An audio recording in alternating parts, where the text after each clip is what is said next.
তোমাকে আর মাল দেওয়া যাবে না, তোমাকে মাল দিলে 2000 টাকা ফাইন। এই কথাটা সর্বপ্রথম বলেছে বীরগঞ্জ আড়তদারের একজন সমিতির সদস্য আড়তদার আলী। বিসমিল্লাহির রহমানির রহিম। আমি অনেক কষ্ট ভরা মন নিয়ে আজকে প্রেস ক্লাবের সামনে সাংবাদিক ভাইদের সামনে হাজির হয়েছি। আমি বিগত 22 সালের জানুয়ারি মাসে আমার বিরুদ্ধে, আমি কাঁচামালের ব্যবসা করি, এই কাঁচামালের ব্যবসা আমি আমার নিজের ভ্যান দিয়ে আমি মাল নিয়ে আসিয়া আমার খানসামা বাজারে, দিনাজপুর জেলার খানসামা বাজার এবং খানসামা থানায় অপরবারে আমি কাঁচামাল বিক্রি করি ভ্যানে, আমার নিজের ভ্যানে নিয়ে আসি, নিজে বিক্রি করি। কিন্তু আমি মাল আনতে আনতে আমাকে আড়তদার আমাকে বললে, উনি সব আড়তে বলে দিল রাইজুলকে কেউ মাল দিবেন না, মাল দিলে 2000 টাকা ফাইন। আর সব আড়তে যখন বলে দিল আমি আর আড়তে যাই না। তাদের সাথে অনেকদিন যাবত কথোপকথন হয় আমার, তাদের কল রেকর্ড আমার কাছে আছে। এবং এই অবস্থায় আমি অসুস্থ মানুষ, সত্যি থেকে মাল নিয়ে আসি, ব্যবসা করি। আমার বিরুদ্ধে আমার অপরাধটা কি? আমি নগদ টাকা দিয়ে মাল নিয়ে আসি, আমি দ্রব্যমূল্য, আমি যদি মরিচ কিনি 45 টাকা, আমি নিজে বিক্রি করি 50 টাকা কেজি। এবং এটা আমার খানসামাবাসী অন্তত প্রকারে 10 কিলো 20 কিলো এরিয়া পর্যন্ত সকলে জানে যে এই লোক খুবই একজন ভালো লোক।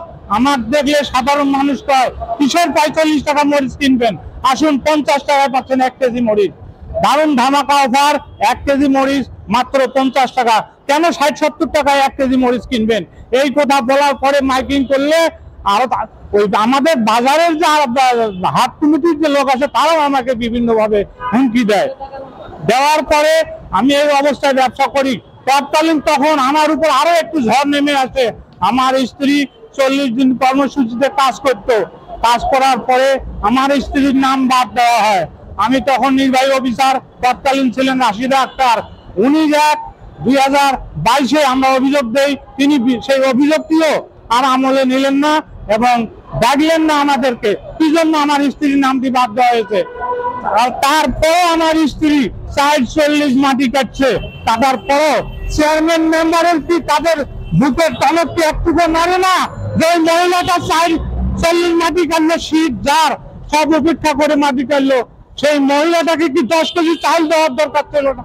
আমাকে যদি শুধু 40 কাজ করার কারণে যদি 10 কেজি চাল দিত তাও আমার মনটা আনন্দিত হইতো। কিন্তু তাও সেটা আওয়ামী লীগ সরকারের আমলে আমাকে দেওয়া হয়নি।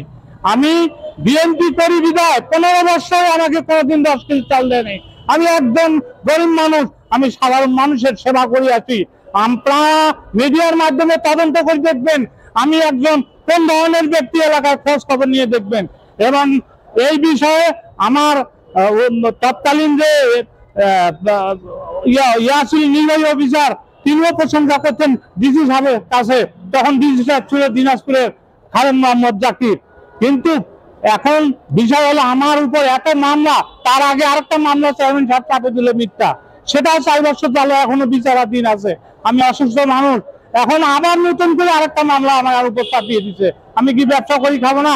আমি কি আমার এলাকার সাধারণ মানুষের সেবা করতে পারবো না? এই চক্রান্ত থেকে কি আমি বাঁচবো না? আমি কি ব্যবসা করি খাবো না? আজকে সাধারণ মানুষ কান দিতেছে যে আইজুল ভাই কই? আজকে আমাদের কাছে মরিচ 80 টাকা থেকে 60 টাকা কেজি নিচ্ছে, অথচ এখন মরিচের কেজি বিক্রি করা যায় 50 টাকা থেকে 40 টাকা। কিন্তু এই সিন্ডিকেটরা আমাকে আর ব্যবসা করতে দিবে না। এখন বর্তমান আমার মামলা যে থানায় আছে, আমাদের খানসামা থানা অফিসার ইনচার্জ, তিনি আমার কথা শুনে নেই না।